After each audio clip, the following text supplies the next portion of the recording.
welcome into another edition of Track 'em Tigers. I'm your co-host, Jay Coulter. This Saturday at 4 p.m. on the SEC Network, Auburn welcomes in Southern Miss from Conference USA. And as always, I want to welcome in my co-host, the coach, Ron Nelson. Coach, how are you? Great, Jay. Glad to be here. Good to be here. What a weird Saturday. Auburn comes away with a 31-point win, 34 to 3 over Arkansas, and nobody's happy. Before I get your take on it, I want to read a quote from Rob Pate in Auburn Undercover. This is what he wrote on Sunday following the game. It looked like a team burdened by a trifecta of gut-wrenching home loss, popular teammates elevating self before team, and an offensive front searching for a capable combination. On a night the special teams shined brilliantly and the defense held the opponent out of the end zone, it's unfortunate the hapless offense stole the headlines and zapped the joy out of a big win. Wow. Well, I'm going to be honest with you.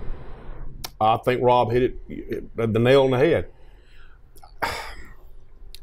I was a little frustrated at that ball game. I didn't think we played very well on offense. But, in hindsight, we played great special teams. We played good defense, but they didn't score a touchdown. That's two of the phases that you got to win. You got to win 2 out of the 3. We didn't play as good on offense, but as Auburn fans, we can't be spoiled. And just because we didn't play good on offense, how does that make some defensive players feel? And then special team players, hey, we played great. We did okay. So, you got to take the good with the bad. The old saying, offense sells tickets. Mm-hmm. People want to see, points and explosions and so forth. And it's just, we just didn't play very good. And there's a lot of things. I went back and watched the video. It's no one cause. It's a combination of different groups that they're just going to have to correct. And I got enough faith in the Auburn coach staff that they'll correct it. Going back to the first game with Washington to now, is Auburn getting better or are they getting worse as a whole? Well, I think as a whole they're getting better because I think the defense is beginning to play like we thought they could capable play. Our special teams has been phenomenal all year long. I think Coach Porter, he's in charge of that now. He's doing an excellent job. Offensively, we've got to get better in some areas. Offensive line, they've got to. I think maybe they're coming in. The defensive front are more attacking them than they are attacking the defensive front. Our pass protection has got to get better. Sometimes it's not so much that, that Jarrett did get sacked 4 times, but that wasn't all offensive line. A couple of times they had some corner blitzes where we have nobody accounted for that corner to block. Mm-hmm. Jarrett's got to read that, and he's got to hit the quick throw because there's nobody there. So it's just a situation. If you go back and you look at the history of Gus Malzahn as a head coach and offensive coordinator, usually week 4 is when the identity happens and it started. And I thought this past week was going to be it. So maybe we're just a week behind. But I think we're going to be okay. Yeah, I guess the mark of a good offensive line is when nobody knows their names. Exactly. When they're doing their job. This year, everybody knows their names. Yeah, we got new people across the front. We got a right tackle that's a transfer from UMass. Nothing against UMass, but that's not the greatest conference in the world, but he's playing the best he can play. Our left tackle only played 1 year of high school football. We signed him as a defensive lineman. We moved him to offense. He's a work in progress, but he's getting better.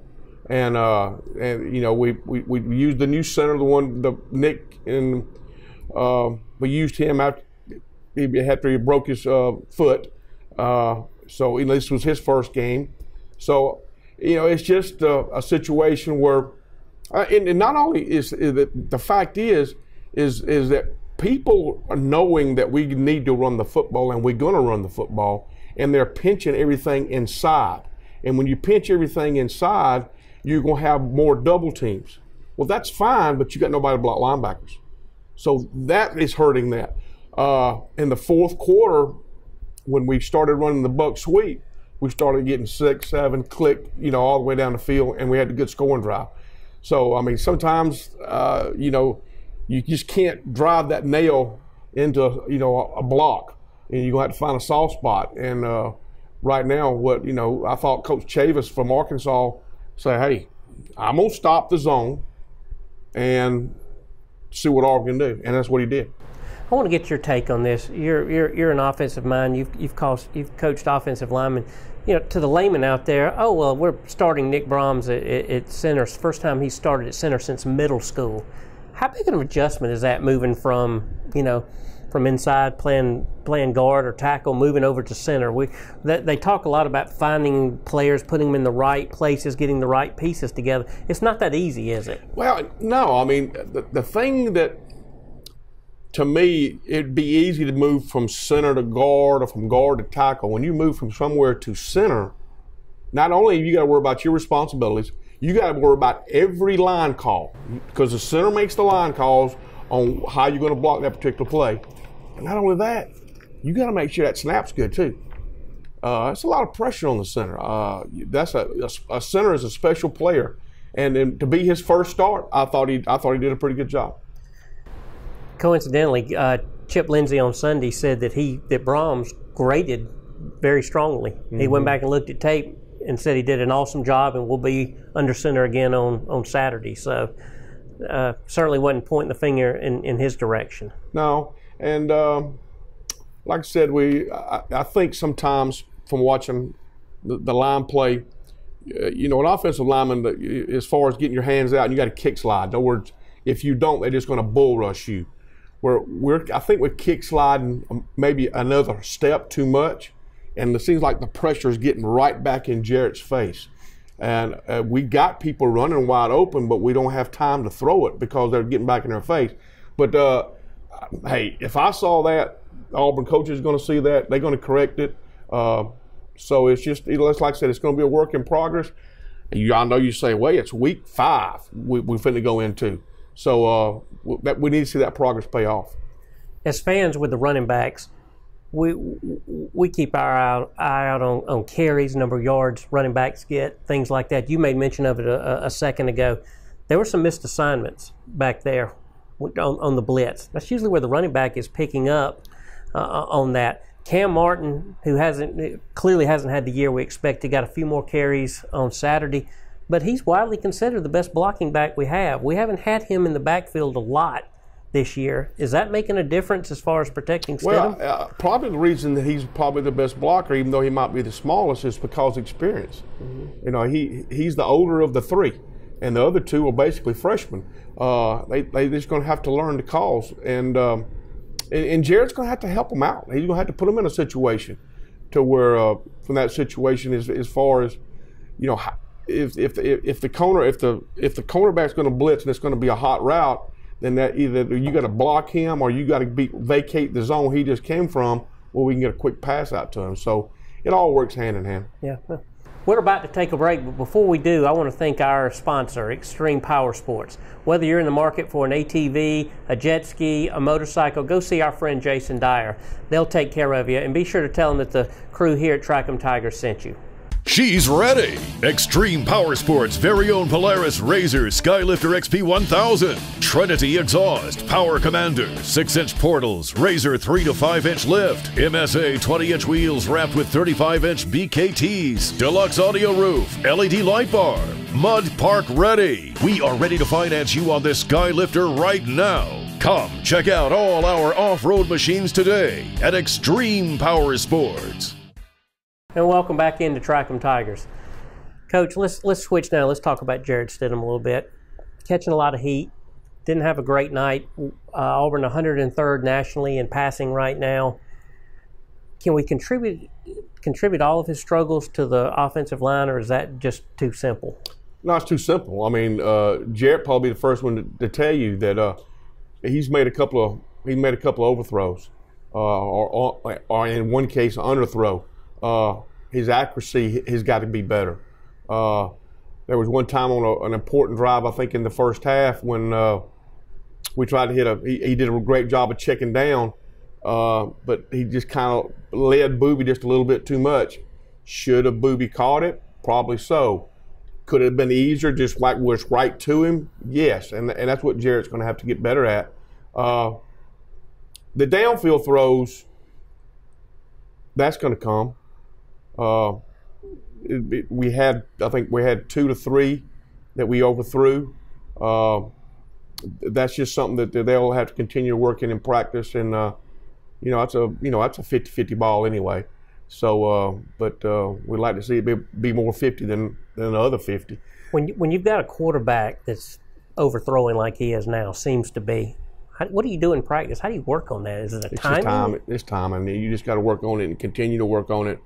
And it's just got to be one of them things where you and that receiver are on the same page, and you know when the cut's going to happen. You know when the break's when he's going to come out of the break, and to be. And so, hopefully this week it'll be better. On a scale of 1 to 10, offensively, where's Auburn right now as a whole? Not just taking last week into account, but. Oh, I'm gonna say 5+6. I mean, I think there's that much room for improvement, and I think the Auburn players and the coaches know that also. We keep saying we know we got to run the football. Well, we got to run the football, but we got to be smart about running. The fact is, if they're going to do what Arkansas did and they're going to slant and pinch everything inside to where we got nobody has a chance to get to the linebackers, we're going to have to adapt like we did in the fourth quarter and run the buck sweep where, that's best playing football. You're down blocking, you're kicking out. And you got a scene that automatically that back knows where he's going to go. It takes all the guess out of it. Auburn seems to be better when we're doing that and running counters. But they're not going to give up on the zone because that's the bread and butter of any football team. You say right now they're a 5 or 6. Realistically, where should an offense be right now? This point in the season. This point in the season, you should be if you're going to be a very good team, you should be at that 7-8 range. If you're going to be a great team, you're going to be at that 9 or 10 right now. Okay. This is the time. I mean, you've had the time, because I'm not going to make excuses for them. They've had the time in the spring. They've had the time in camp, in fall camp, and now we've gone through 4 ball games. The chemistry should be set. We should know what we're going to do. I went back, and as frustrating as it was to watch, I went back and saw different things that if that just one particular thing would have happened, it would have made first downs and it would have carried on and it wouldn't have looked as bad. I think Philip Marshall wrote an article today. The key to any offense, or especially Auburn's offense, is first down. We have got to have positive yards on first down if we want to keep everybody guessing and as far as what we're trying to do on offense. So I think there'll be a strong emphasis on first down. Is that to say it's going to be run first down? If they're playing it to run, and I guarantee you, Southern Miss is going to try to come up with the same game plan Arkansas is. We're going to make you're not going to run the inside zone. You're not going to run that. So we're going to take that away from you. And then when we can take that away from you and do something else, and they have to compensate for that, then you can go back to that. What's your take on Chip Lindsey's play calling? I know it's a combination. I know Gus still has a lot of input on it. Is that helping things? We're a year and a half into this. It looked like it was clicking, mightily into last year. This year, we look a lot like we did at the beginning of last year. Well, that's, typically that's like I said, we usually don't start playing and get a little confidence about ourselves and get in the groove until that 4th or 5th ball game. It's about the time frame that we did last year. As far as play calling, in staff meetings, right now everything is so scripted, and basically all the coaching staff's going to do is going to have a hand on the game plan. 1st and 10, you're going to have 6 to 7 things that you can pull from out of different, all these different sets, and you got the same thing on short, second long, second medium. So you got these plays you got to call from. Now, as an offensive coordinator, you've got to see how the defense is reacting, and then you have to make the adjustments off that card. And it's just a matter of just getting into a groove. Once a coordinator gets into that groove, it seems like everything just clicks. But man, when you get off that bad start and bad things happen on first down, and we get some penalties, and then you get a minus play, then it just starts building up. And so, Auburn just needs to come out fast and get in a rhythm and then hopefully that'll be okay. Do you have any years like that at Central? Oh, sure, you did. I mean, if you're going to be a coordinator, you're going to have that. There's some days that, it don't matter what you call, it's going to be positive. And then there's some days you're just searching for things to call because of the fact that, those opponents are so, they're well coached too, and they're trying to take things away. So it's just it's a good feeling as a coordinator calling plays when you get in that rhythm. And you get in that rhythm, then you feel like, the players can feel it too. Feel like there's still a chance to turn this offense around? Sure it is. I mean, we got a trigger man. We done seen that he can do it. He's not had the greatest year so far, like we expected. He's had some bright moments, but it's there. The skill positions out wide. They're young in some areas, and but we got some experience in some areas, so we're going to be okay there. The offensive line is a work in progress, and if we ever get that growing, then I think you'll see this offense grow. It's just been a great deal of angst this season. Auburn sitting 3-1 overall, 10th nationally, lost on the last play of the game to a top 10 team in LSU.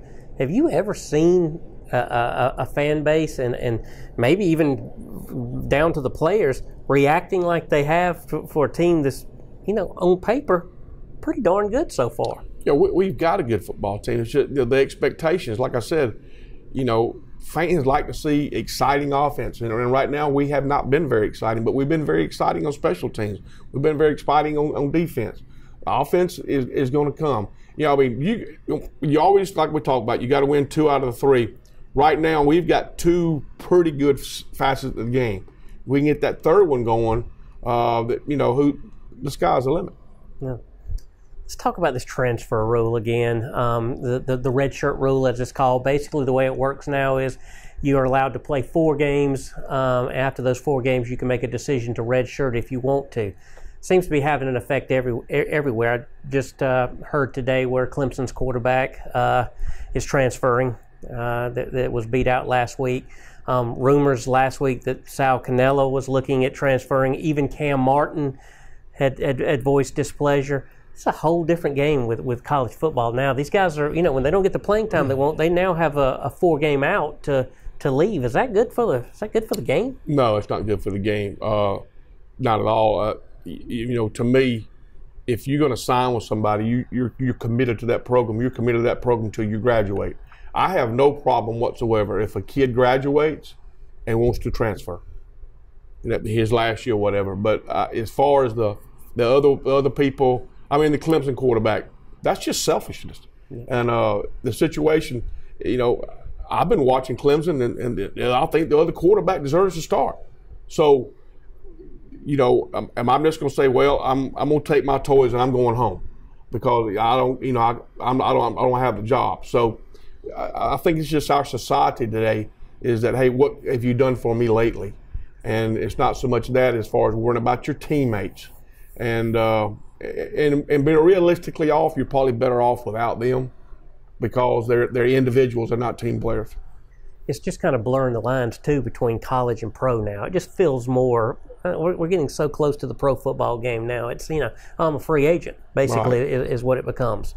All right, we're going to take another break. When we come back, we're going to dive to the defensive side of the ball, which is a positive note, and look ahead to Saturday in Southern Miss.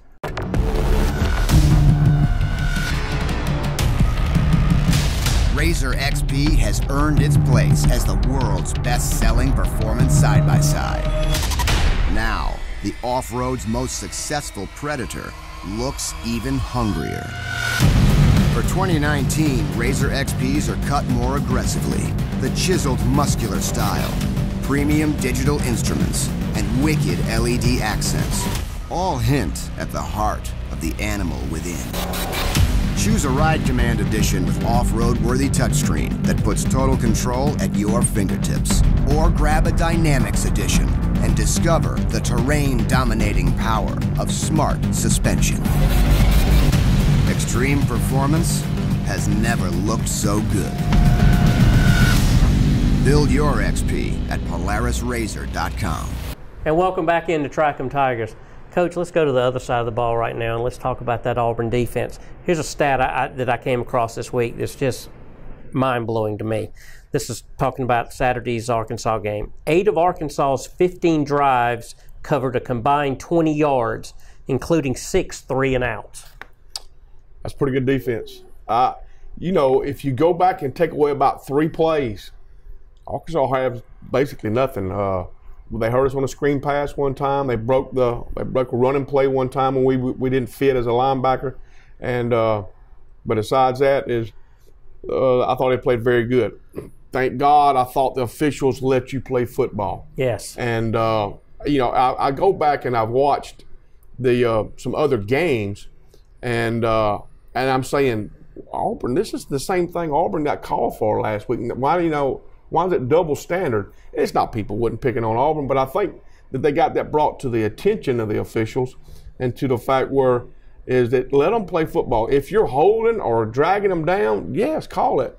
But all this other hand checking stuff, that's on both sides of the ball. And so it was a good thing to not have to deal with that Saturday.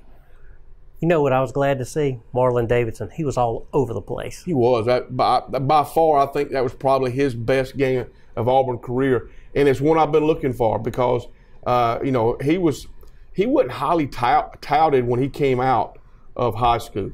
Byron Cowart got all the pub. Well, when the first week of camp, everybody wasn't talking about Byron no more. They was talking about Davidson and then the job he got. And now he had some great games last year, but he kind of fell off at the end. To see that pick up where it left off, because we're pretty good at across the defensive front. And I think Big Cat played really, really good last week. And, of course, the linebacking crew was steady. So just very pleased with the defensive effort. Yeah.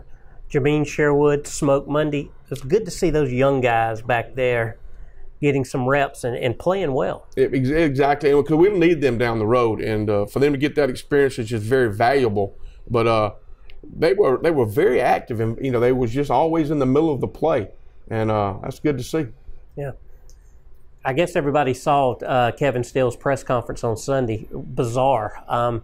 If you missed it, he basically held a press conference where he didn't give any answers. He stood in front of the media and gave one-word answers and walked off. This coming from one of the top defensive coordinators in the country who should be high on his game right now. What in the world was that about? I don't know. I'm very curious to find out why. When I saw that Sunday night, I said, this is not Kevin Steele I know. He's usually the level-head one that's usually trying to keep everybody on the same page. Something irritated him. I don't know if it's a players' meeting or a coaches' meeting, but he wasn't a happy camper Sunday. I know that. No, he wasn't. But that's part of what brings his intensity. That's his mindset, I guess. We'll give him benefit of the doubt. Exactly. Well, if the defense keeps performing like we're doing, he can keep doing it, being that way. Yeah. Speaking of performing, the special teams. You ever seen a special teams performance like that in recent years? I was trying to rack my brain. I can't remember one. Maybe LSU 94? Maybe. Yeah. But, I mean, it was a welcome. I was listening to Coach Dye. He was on a radio show earlier in the week. And he brought up a point that I thought is probably right, that Ryan Davis might be the best punt returner that Auburn's had in many, many years. Number one, he's, knock on wood, he's stable of catching the football. But usually if he can make one person miss, look out, he's got a chance to go. Kickoff team. I might have ran through that hole Noah ran through. I mean, I wouldn't got there as quick. But I don't think he was touched. And he just exploded out of there. Yeah. And he was passing his own players going down the field. And, you always heard about his speed. And but Lord, that was like he shot out of a cannon. You like to see that right there. I think that might have hampered our offense because our offense was, Arkansas had the ball, had drove it length of the field and got a field goal. Then they kicked off. Offense is ready to get it back out there and improve what they're going to do. They run it back. The offense don't get to go out. Defense has to go back out. Then the offense, when they finally get back out, then they have the long 78-yard drive and they scored. So make no excuses for the offense. That's a good point, though. I mean, it affects your final numbers, doesn't it? Well, exactly, because it just takes away snaps from you. But that's a gladly taking snaps away from you, because anytime you can score, that means that's one less time we need to score. So it works hand in hand. What you got to realize in this thing is it's not an offense, not a defense, not a special team. It's Auburn University. Right. And as long as you play together, the outcome is all that's going to matter. Yep. And if you'd have told us beginning of the season, hey, you're going to beat Arkansas by 30, and this is how it's going to be, everybody would have been happy. But just because we're not lighting up and putting 600 yards of offense, everybody's frustrated. Come on, guys.